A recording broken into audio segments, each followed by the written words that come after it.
சித்தருக்கெல்லாம் சித்தர் சிவனே போற்றி. நம்மளோட பதிவுகள்ல இதுவரைக்கும் 12 ராசிகளுக்குமான ஏப்ரல் மாத ராசி பலன்களை பார்த்துட்டு வந்தோம்.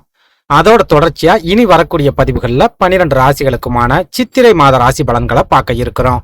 அந்த வகையில நம்மளோட இந்த பதிவுல ரிஷப ராசி அல்லது ரிஷப லக்னத்துல பிறந்தவங்களுக்கு இந்த சித்திரை மாதத்தோட கிரக அமைப்புகள் என்ன மாதிரியான பலாபலன்களை கொடுக்கும் அப்படிங்கறத பத்தியும், இந்த சித்திரை மாதத்துல ரிஷபராசி அன்பர்கள் என்னென்ன விஷயங்களை துணிஞ்சு செய்யலாம், என்னென்ன விஷயங்களை செய்யவே கூடாது அப்படிங்கறத பத்தியும், இந்த மாசத்திலேயாவது ரிஷபராசி அன்பர்களுக்கு ஏதாவது திடீர் அதிர்ஷ்டங்கள், திடீர் யோகங்கள் கிடைக்குமா அப்படிங்கறத பத்தியும் இந்த பதிவுல கொஞ்சம் சுருக்கமா பார்க்க போறோம். அதனால ரிஷபராசி அன்பர்கள், நான் எப்பவும் சொல்ற மாதிரி இந்த வீடியோவை கொஞ்சம் கூட ஸ்கிப் பண்ணாம கடைசி வரைக்கும் முழுமையா பாருங்க. நீங்க வீடியோவை ஸ்கிப் பண்ணி அரைவரையா பாக்குறீங்க அப்படின்னா உங்க வாழ்க்கையில உங்களுக்கு கிடைக்கக்கூடிய ஒரு சில வாய்ப்புகளை கூட தவற விட போறீங்க அப்படிங்கறத எப்பவும் ஞாபகத்துல வச்சுக்கோங்க. அதுக்கு முன்னாடி நம்ம சேனலை நீங்க இப்பதான் முறையா பாக்குறீங்க அப்படின்னா தயவு செஞ்சு சப்ஸ்கிரைப் பண்ணிக்கோங்க. இந்த வீடியோ உங்களுக்கு பிடிச்சிருந்தா மறக்காம அந்த லைக் பட்டனையும் தட்டி விட்டுருங்க. உங்களோட ஃப்ரெண்ட்ஸ் அண்ட் ஃபேமிலிக்கும் நம்ம வீடியோவை மறக்காம ஷேர் பண்ணி விட்டுருங்க. ரிஷபம், ரிஷபராசியை பொறுத்த வரைக்கும் இந்த சித்திரை மாதத்தோட கிரக அமைப்புகளை ஆராய்ச்சி பார்க்கும்போது நீங்க கொஞ்சம் பொறுமையாவும் நிதானமாவும் இருக்க வேண்டிய ஒரு மாதமாவே இந்த சித்திரை மாதம் இருக்க போகுது. அவசரப்பட்டு எந்த ஒரு முடிவையும் இந்த மாசத்துல நீங்க எடுக்கவே கூடாது. எந்த ஒரு காரியத்திலையும் அவசரமா இறங்கவே கூடாது. புதிய தொழில் தொடங்குறது அல்லது புதிய வேலை வாய்ப்புகளுக்கு முயற்சி பண்றது, இந்த மாதிரியான திட்டங்கள் எதுவும் வச்சிருக்கீங்க அப்படின்னாலும் இந்த சித்திரை மாதம் உங்களுக்கு சாதகமா இருக்காது.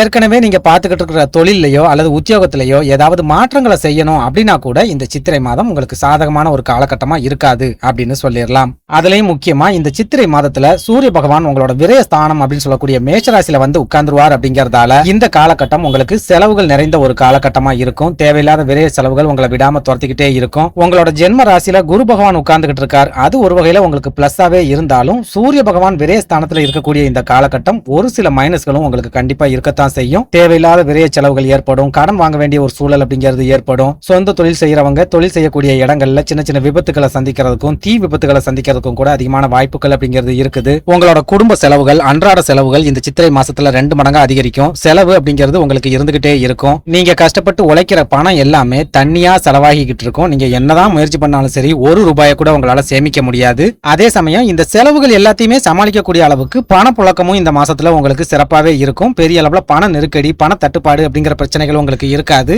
ஏதாவது ஒரு வகையில பணம் உங்க கைகள்ல புரண்டுகிட்டே இருக்கும். அதே சமயம் அந்த பணத்துக்கு உண்டான விரைய செலவுகளும் உங்களை விடாம துரத்திக்கிட்டே இருக்கும் அப்படின்னு சொல்லலாம். இதனால ரிஷபராசி அன்பர்கள் இந்த சித்திரை மாசத்துல ஒவ்வொரு ரூபாயையும் கணக்கு போட்டு செலவு பண்றதுக்கு முயற்சி பண்ணுங்க. எந்த காரணத்தை கொண்டும் பணத்தை உங்க கைகள்ல வச்சுக்காதீங்க. உங்க குடும்பத்துல இருக்கிறவங்க கொடுத்து வைங்க. அப்படி இல்லைன்னா உங்க வாழ்க்கை துணைட்ட கொடுத்து வச்சு அவங்க மூலமா குடும்ப செலவுகளை பார்க்கறதுக்கு முயற்சி பண்ணுங்க. தேவையில்லாத செலவுகள் உங்களை விடாம துரத்திக்கிட்டே இருக்கும். அப்படிங்கறதால பணத்தை உங்க கைகள்ல வச்சுக்காதீங்க அப்படின்னு சொல்லுவேன். இது கூடவே விரயஸ்தானத்துல இருக்கிற சூரிய பகவான் உங்களுக்கு இந்த மாசத்துல வாகனம் சம்பந்தமான விரய செலவுகளையும் ஏற்படுத்துவார். அப்படிங்கறதால இந்த மாசத்துல வாகன பழுது அப்படிங்கறத நீங்க அடிக்கடி சந்திப்பீங்க. அது மூலமாவும் உங்களுக்கு விரய செலவுகள் அப்படிங்கிறது தொடர்ச்சியா இருந்துகிட்டே இருக்கும். ஒரு சில ரிஷபராசி அன்பர்கள் சொத்து சம்பந்தமா ஒரு சில தகராறுகளை சந்திக்கிறதுக்கும் அந்த தகராறுகள் மூலமா நீதிமன்றம் சம்பந்தமான விரய செலவுகளை சந்திக்கிறதுக்கும் கூட இந்த மாசத்துல அதிகமான வாய்ப்புகள் இருக்குது அப்படின்னு சொல்லலாம். இதனால நான் வீடியோவோட ஆரம்பத்துல சொன்ன மாதிரி ரிஷபராசி அன்பர்கள் இந்த மாதம் முழுக்கவே எல்லா விஷயத்திலையும் பொறுமையா இருங்க, நிதானமா இருங்க. பொறுமையை தவற விட்டுட்டு நீங்க நிதானத்தை இழந்துட்டீங்க அப்படின்னா நஷ்டத்தை சந்திக்க போறீங்க அப்படின்னு அர்த்தம். ஒரு சில நேரங்கள்ல நீங்க கோபப்படுறது மூலமாவே தேவையில்லாத பிரச்சனைகளையும் தேவையில்லாத பண இழப்புகளையும் சந்திக்கக்கூடிய ஒரு சூழல் கூட இந்த சித்திரை மாசத்துல ஏற்படும். அப்படிங்கறத எப்பவும் ஞாபகத்துல வச்சுக்கோங்க.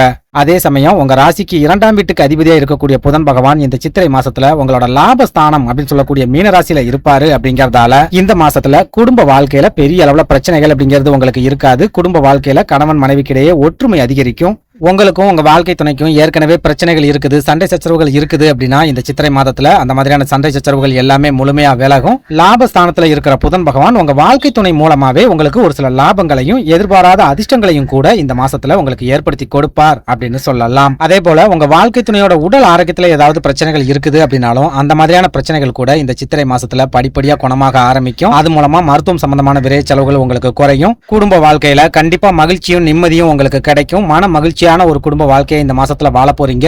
என்னதான் விரைய செலவுகள் உங்களை விடாம துரத்திக்கிட்டே இருந்தாலும் குடும்ப வாழ்க்கையில உங்களுக்கு கண்டிப்பா மன நிம்மதியை கொடுக்கக்கூடிய ஒரு மாதமாவே இந்த சித்திரை மாதம் இருக்கும் அப்படின்னு அடிச்சு சொல்லிடலாம். அதே சமயம் உங்களோட உடல் ஆரோக்கியத்தை எடுத்துக்கிட்டோம் அப்படின்னா இந்த மாதம் நீங்க கொஞ்சம் கவனமா இருக்க வேண்டிய ஒரு காலகட்டமாவே இருக்க போகுது. முக்கியமா உங்களோட விரய ஸ்தானத்துல இருக்கிற சூரிய பகவான் இந்த சித்திரை மாசத்துல ஏதாவது ஒரு வகையான உடல் ஆரோக்கிய பாதிப்புகளை உங்களுக்கு தொடர்ச்சியா கொடுத்துக்கிட்டே தான் இருப்பார். அது மூலமா உங்க மனசுக்குள்ள தேவையில்லாத மன கவலைகள் ஏற்படும், தேவையில்லாத பயம் ஏற்படும். உடல் ஆரோக்கியத்தை நினைச்சு ரொம்பவே கவலைப்பட ஆரம்பிப்பீங்க. முக்கியமா உங்க குழந்தைகளோட எதிர்காலத்தை நினைச்சும் உங்களோட உடல் ஆரோக்கியத்தை நினைச்சும் நீங்க அதிகமா பயப்படக்கூடிய ஒரு காலகட்டமாவே இந்த சித்திரை மாதம் இருக்கும் அப்படின்னு சொல்லிடலாம். இதனால ரிஷப ராசி அல்லது ரிஷப லக்னத்துல பிறந்த அன்பர்கள் இந்த மாசத்துல உங்களோட உடல் ஆரோக்கியத்துல கொஞ்சம் அதிகபட்ச கவனத்தை செலுத்திட்டு வாங்க. சின்ன சின்ன பாதிப்புகளா இருந்தாலும் சரி உடனடியா மருத்துவமனைக்கு போறதுக்கு முயற்சி பண்ணுங்க. எந்த ஒரு காரணத்தை கொண்டும் சிகிச்சைகளை தள்ளி போடாதீங்க.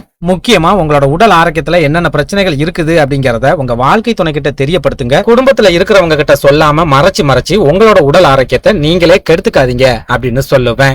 சுருக்கமா சொல்லணும் அப்படின்னா இந்த சித்திரை மாதத்தை பொறுத்த வரைக்கும் ரிஷபராசி அன்பர்கள் ஒரு சில விஷயங்கள்ல மட்டும் கொஞ்சம் பொறுமையாவும் நிதானமாவும் இருந்துட்டீங்க அப்படின்னா இந்த மாதம் முழுக்க முழுக்க உங்களுக்கு யோகமான ஒரு காலகட்டமாவே இருக்கும் அப்படின்னு சொல்லிடலாம்.